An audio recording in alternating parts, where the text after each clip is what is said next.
उतनी बारी आऊंगा।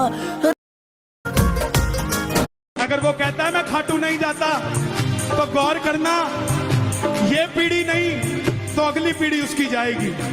अगर वो कहता खाटू वाले श्याम जी कमाल हो गया, बंदा तेरा बाबा माला माल हो गया। धाम मनोना धाम की हम कथा सुनाते हैं, हम कथा सुनाते हैं, जो आने वाले सब भक्तों के कष्ट मिटाते। नोट रोकड़ नोट सावरिया का है सपोर्ट, मेरे बिजनेस में तेरा हाथ, मेरा तो कुछ भी नहीं। इस मंदिर के नीचे आज भी दबा हुआ है बाबा खाटू श्याम का कटा हुआ सिर। महाभारत के महान योद्धा बर्बरीक, जो सिर्फ 3 बाणों से पूरा युद्ध खत्म कर सकते थे, उन्होंने अपनी मां से वादा किया था कि वे हमेशा हारने वाले पक्ष की तरफ से लड़ेंगे। भगवान श्री कृष्ण को जब ये बात पता चली तो उन्होंने बर्बरीक से उनका सिर दान में मांग लिया ताकि युद्ध का संतुलन बना रहे। बर्बरीक ने खुशी खुशी अपना सिर दे दिया। युद्ध खत्म होने के बाद श्री कृष्ण ने वो सिर रूपावती नदी में प्रवाहित कर दिया। करीब 800 साल पहले राजस्थान के खाटू गांव में एक चमत्कार हुआ। गांव की एक गाय रोज एक खास जगह पर जाकर खड़ी हो जाती और वहां खुद अपने आप दूध की धारा बहने लगती। जब लोगों ने यहां पर खुदाई की तो जमीन की गहराई से महाभारत काल के बर्बरी का असली सिर प्रकट हुआ और वहीं पर पानी की जलधारा फूटने लगी, जिसे आज श्यामकुंड के नाम से जाना जाता है। गांव वालों ने वो सिर राजा को सौंपा दिया। राजा ने सिर को सम्मान के साथ एक जगह दफनाकर वहां एक भव्य मंदिर बनवाया। आज वो मंदिर राजस्थान के सीकर जिले में मौजूद है, जिसे हम खाटू श्याम जी का मंदिर कहते हैं, और करोड़ों भक्त वहां दर्शन के लिए आते हैं। यदि आपको भी बाबा खाटू श्याम के चमत्कारों पर भरोसा है तो कमेंट में लिखिए जय खाटू श्याम।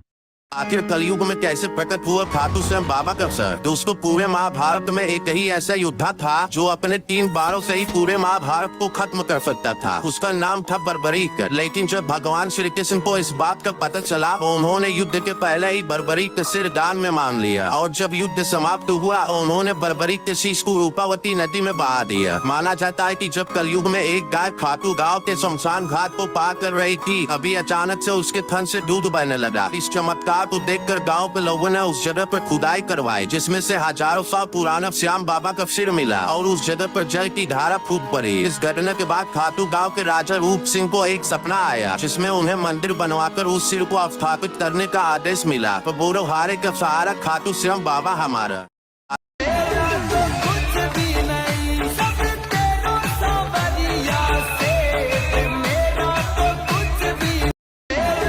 बाबा कर ले तू इथे भी नजर, भगत कोई रोता होवेगा।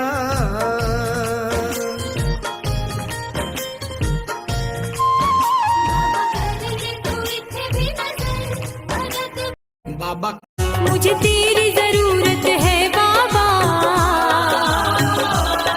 मेरा तेरे सिवा कोई और नहीं। तेरे सिवा हजारों है जग में, तेरे सिवा हजारों है जग में, पर मेरा बाबा कोई और नहीं।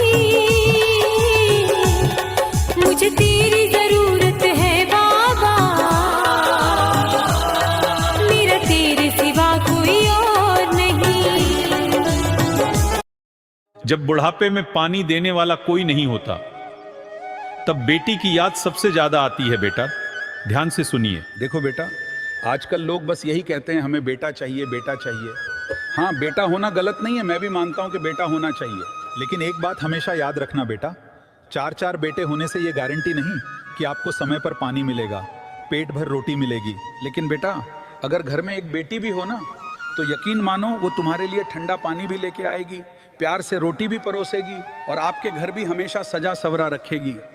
क्योंकि बेटियां सिर्फ घर नहीं संभालती, वो दिल भी संभालती हैं बेटा। इसलिए बेटा, भगवान से ये मत मांगो कि मुझे बेटा ही देना, मांगो तो ये मांगो कि हे भगवान, मेरे घर में एक बेटी जरूर देना। क्योंकि बेटियां नसीब वालों को मिलती हैं बेटा। भगवान करे हर घर में एक बेटी की किलकारी गूंजे और हर माता पिता को सच्चा प्यार और सम्मान मिले। हो मेरी टूटी झोपड़ी सावरिया, तूने महल निराला बना लिया। मैंने तुमसे आस लगाई थी, पर तूने मुझको भुला दिया। हो मेरी कान्हा, कुछ लोग व्रत रखते हैं, पूजा पाठ भी करते हैं, मंदिर भी जाते हैं, लेकिन दूसरों को ताने मारना, कटु वचन बोलना नहीं छोड़ते, ऐसा क्यों? राधे, व्रत केवल भोजन का नहीं, विचारों का भी होना चाहिए। यदि मुख से ताने निकलते रहें तो केवल भूखा रहने से मन शुद्ध नहीं होता। तो क्या उनकी पूजा अधूरी मानी जाएगी? पूजा तब पूर्ण होती है जब व्यवहार में भी प्रेम और विनम्रता दिखाई दे। लेकिन लोगों के सामने अहंकार दिखाता है, उसने पूजा का सार नहीं समझा। और जो दूसरों को बार बार अपमानित करता है? राधे, कटु वचन किसी के हृदय को घायल कर सकते हैं। राधे, फूलों की माला से अधिक उस मधुर वाणी को प्रिय मानता हूँ जो किसी के मन को शांति दे। तो सच्चा व्रत क्या है कान्हा? सच्चा व्रत है बुरी आदतों का त्याग, कटु वचनों पर संयम और हर हृदय के प्रति सम्मान। केवल अन्न छोड़ना व्रत नहीं, अहंकार छोड़ना भी व्रत है। अब समझ गई कान्हा। भगवान को प्रसन्न करने का मार्ग बल्कि अच्छा व्यवहार भी है। यही सत्य है राधे। जो दूसरों को सम्मान देता है, उसकी प्रार्थना सबसे पहले मेरे हृदय तक पहुंचती है। सुख में तेरे साथ चलेंगे, दुख में सब मुख मोड़ेंगे। दुनिया वाले तेरे बनकर तेरा ही दिल तोड़ेंगे। देते हैं भगवान को धोखा, इंसान को क्या छोड़ेंगे। कसमें वादे प्यार वफा सब बातें हैं, बातों का क्या।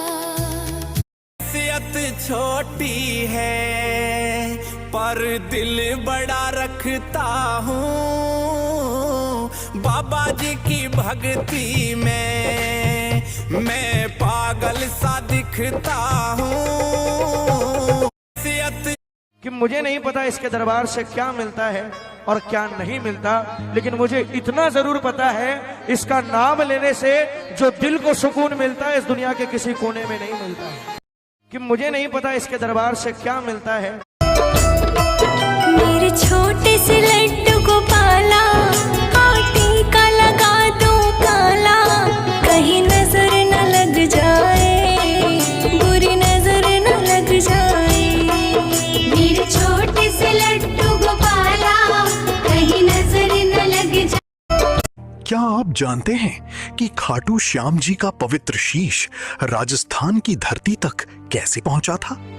महाभारत का युद्ध समाप्त हो चुका था। कुरुक्षेत्र की भूमि वीरों के बलिदान से पवित्र हो गई थी। उसी समय भगवान श्री कृष्ण ने वीर बर्बरीक के दिव्य शीश को सम्मान पूर्वक एक पवित्र नदी में प्रवाहित किया।